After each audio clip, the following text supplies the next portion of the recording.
Bismillahirrahmanirrahim. Assalamualaikum warahmatullahi wabarakatuh. Puji syukur kita panjatkan kehadirat Allah Subhanahu wa Ta'ala karena telah memberi kita kesempatan dan kesehatan untuk dapat tetap beraktivitas pada pagi hari ini. Tak lupa pula kita kirimkan salam dan salawat kepada Nabi besar kita, Nabiullah SAW, karena telah membawa kita dari alam gelap gulita menjadi alam yang terang benderang. Saya ucapkan yang terhormat kepada Ibu dosen Sri Windarti SKM MKes selaku pengampu mata kuliah akuntansi biaya rumah sakit. Materi yang akan dibawakan pada kelompok 4 pada hari ini yaitu analisis sistem manajemen piutang pasien rawat inap di Rumah Sakit Umum Daerah Al-Ihsan, Provinsi Jawa Barat. Perkenalkan, nama saya Alfiran Amrin dengan NIM 2020-01099.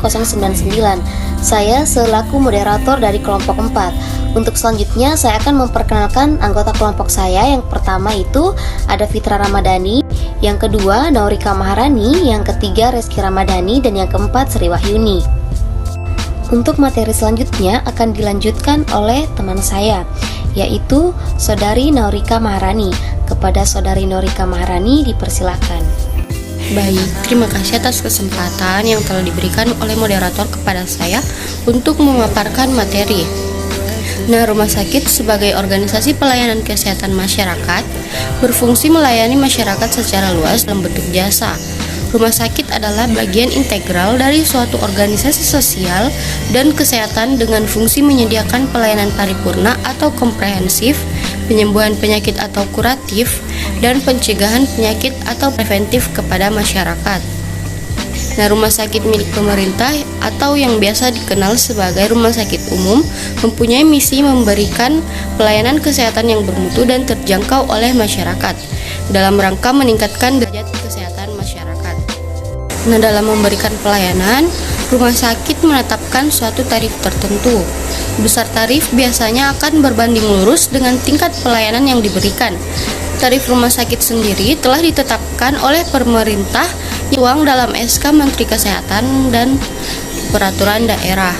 Rumah sakit mempunyai beberapa sumber pendapatan, dan pendapatan terbesar rumah sakit berasal dari pelayanan rawat inap rumah sakit itu sendiri. Nah, pada Rumah Sakit Umum Daerah Al-Ihsan, Provinsi Jawa Barat ini memiliki kebijakan terkait dengan uang muka, yaitu dengan tidak diterapkannya pembayaran uang muka dalam melayani pasien dari semua golongan masyarakat.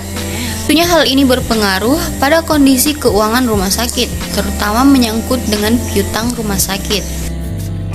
Untuk materi selanjutnya yaitu tujuan penelitian.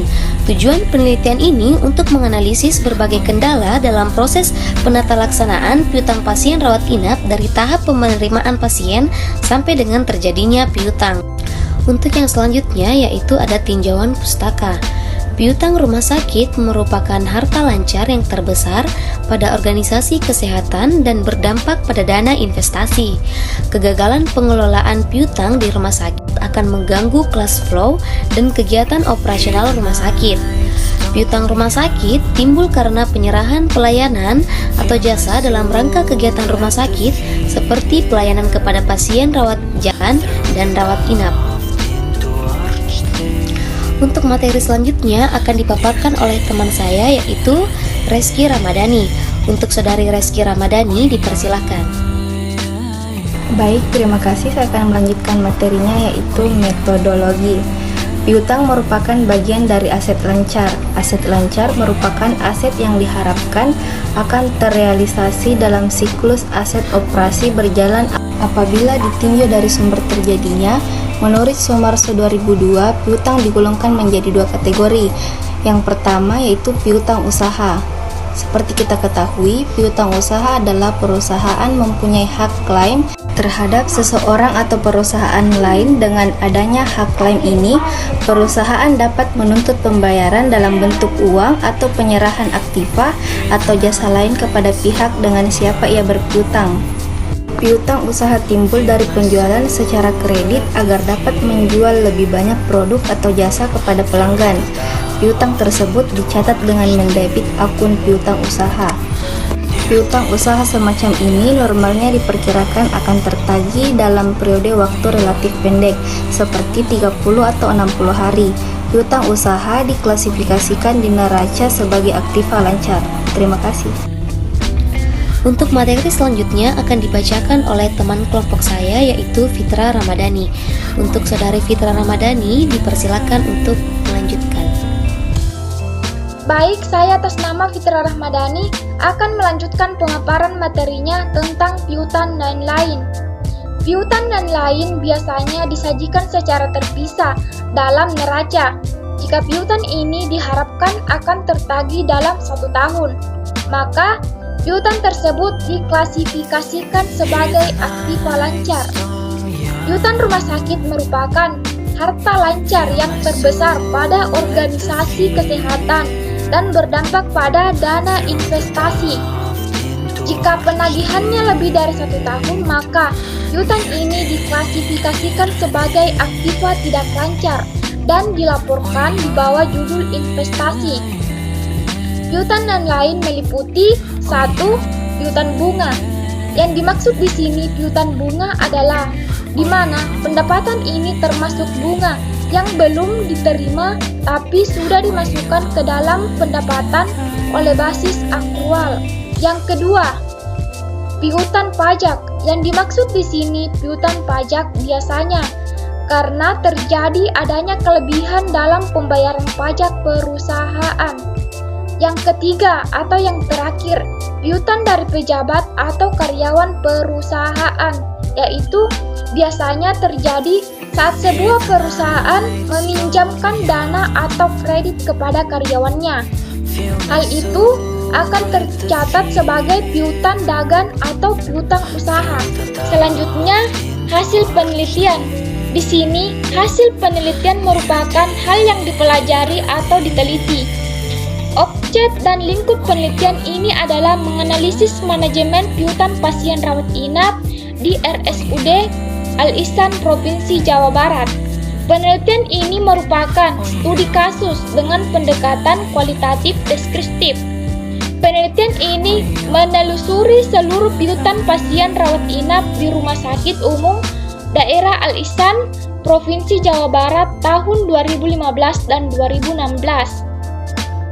Adapun data yang dikumpulkan adalah data sekunder yang diperoleh dari bagian keuangan dan bagian instalasi jaminan kesehatan nasional atau JKN. JKN di sini menjamin pelayanan kesehatan secara menyeluruh, mulai dari peningkatan kesehatan promotif, pencegahan sakit preventif, pengobatan penyakit kuratif, dan pemulihan kesehatan rehabilitatif di Rumah Sakit Umum Daerah Al-Ihsan. Adapun data kuantitatif diperoleh dari wawancara dengan Wakil Direktur Umum dan Keuangan. Pengumpulan data dilakukan oleh peneliti, dibantu oleh staf bagian piutang dan bagian JKN atau Jaminan Kesehatan Nasional.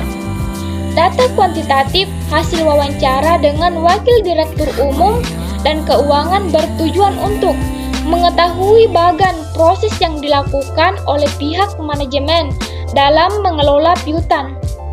Pemaparan materi akan dilanjutkan oleh teman saya. Untuk pemaparan materi selanjutnya akan dibawakan oleh teman saya, yaitu Sri Wahyuni. Kepada saudari Sri Wahyuni dipersilahkan. Diskusi atau pembahasan. Diskusi atau pembahasan sumber pendapatan rumah sakit yang paling besar berasal dari pasien rawat inap. Suatu hal yang lebih spesifik yaitu piutang merupakan bagian terbesar dari aktiva lancar. Piutang ini terjadi karena adanya perbedaan antara kas yang benar-benar diterima dengan pendapatan pelayanan. Piutang terjadi karena adanya penundaan pembayaran, baik sebagian atau seluruh dari pelayanan yang telah diberikan. Baik, materi selanjutnya yaitu pusat terjadinya piutang. Yang pertama yaitu pasien datang ke RS tidak menggunakan jaminan, baik itu BPJS atau ansuran lainnya. Sebagai penjamin disebut dengan pasien umum. Yang kedua yaitu setelah adanya tagihan atas pelayanan yang telah diberikan, pasien atau pihak keluarga pasien tidak bisa membayar sebagian atau seluruh dari tagihan atas pelayanan. Yang ketiga yaitu pihak keluarga pasien dibawa ke bagian penata rekening. Yang keempat yaitu pencatatan terjadi di bagian akuntansi dan pelaporan. Yang kelima yaitu membuat surat pernyataan kesanggupan pembayaran. Dan yang keenam yaitu membuat kartu piutang. Itulah tadi pemaparan materi dari kelompok kami. Lebih dan kurangnya mohon dimaafkan. Wabillahi taufiq wal hidayah. Wassalamualaikum warahmatullahi wabarakatuh.